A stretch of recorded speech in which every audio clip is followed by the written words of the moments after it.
Do you like hearing a sound every time you type, or do you prefer a silent keyboard?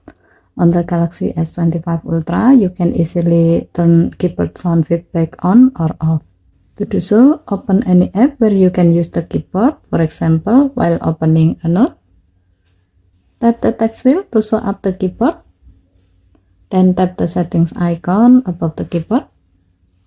Scroll down the screen. Tap swipe touch and feedback.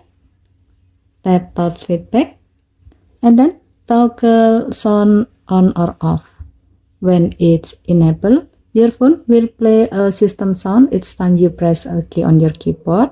If you disable it, your keyboard will stay silent. This is useful if you want an audible confirmation while typing, or if you prefer a quieter experience, like when you are in meetings or late at night. Okay, thank you for watching. Please help to like and subscribe. Have a nice day.